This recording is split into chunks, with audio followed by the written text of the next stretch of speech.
ஓம் சரவணபவா. மேஷ ராசிக்கு தமிழ் புத்தாண்டு பலன்கள் 2025 மற்றும் குரு பயிற்சி பலன்கள் எப்படி இருக்க போறதுன்னு பார்க்கலாம். மேஷ ராசிக்கு உங்கள் ராசிக்கு 2ல் இருந்த குரு பகவான் 3ஆம் இடத்துக்கு மாறப்போறது. முயற்சி ஸ்தானமான 3ஆம் இடத்துல குரு பகவான் இருப்பது நிச்சயமா வந்து 1க்கு 2 முயற்சி போட வேண்டியது இருக்கும். கொஞ்சம் அலைச்சலை கொடுக்க தான் செய்யும். அதே போல 7.5 காலகட்டம் உங்களுக்கு ஆரம்ப காலகட்டம்.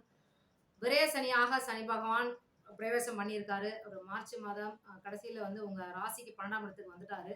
அதனால 7.5 சனி காலகட்டம். இந்த காலகட்டத்துல இவ்வளவு நாள் வந்து குரு சாதகமா இருந்த ஒரு விஷயத்துல இப்போ இந்த காலகட்டத்துல 3ஆம் இடத்துக்கு குரு போயிருப்பது என்ன பலன்? முயற்சி விரயம்.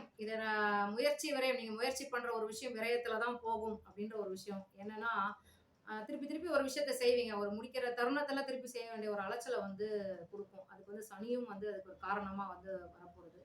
அதேபோல செலவு தேவையில்லாத விரயத்த வந்து இந்த சனி பகவான் குடுப்பாரு. செலவுகள் வந்து நெறைய பண்ணுவீங்க. கட்டுக்கடங்காம போகும். அதனால பார்த்து பண்ணுங்க. தேவைக்கு மட்டும் செய்யுங்க எந்த ஒரு விஷயத்தையும். தேவைப்பட்டால் மட்டும் கடன் வாங்குங்க.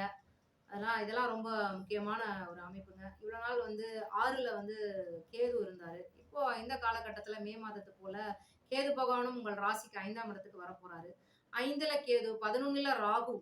11ல இருக்க ராகு வந்து நல்ல பலன். அதாவது பாவ கிரகங்கள்ல எந்த கிரகம் இருந்தாலுமே 11ல வந்து பாவ கிரகம் இல்ல. சுப கிரகமோ, பாவ கிரகமோ, நவ கிரகத்துல எந்த கிரகமும் 11ல இருந்தா வந்து நல்ல பலன குடுக்க வேண்டிய ஒரு விதி கட்டாயத்துக்கு ஒரு இதுங்க அது. அதனால 11ல இருக்க ராகுவால நல்ல பலன வந்து எதிர்பார்க்கலாம். நிச்சயமா வந்து சனி 12ல இருக்காரு.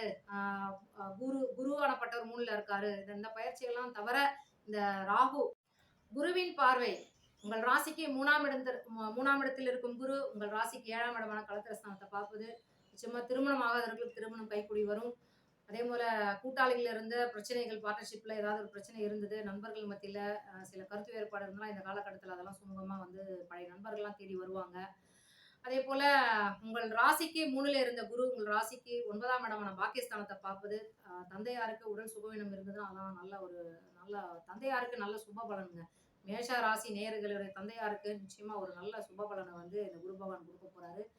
அதே போல உங்கள் ராசிக்கு 11ஆம் இடமான லாபஸ்தானத்துல ஏற்கனவே ராகு வரப்போறாருன்னு சொன்னேன். அந்த ராகுவ வந்து இந்த குரு பகவான் பார்ப்பது நிச்சயம் நல்ல பலன். அந்த மாரி லாபஸ்தானத்துல ராகு இருந்து நெறைய பணத்த குடுப்பாரு. அதே போல குரு பார்ப்பது இன்னும் ரெட்டிப்பு பலன்.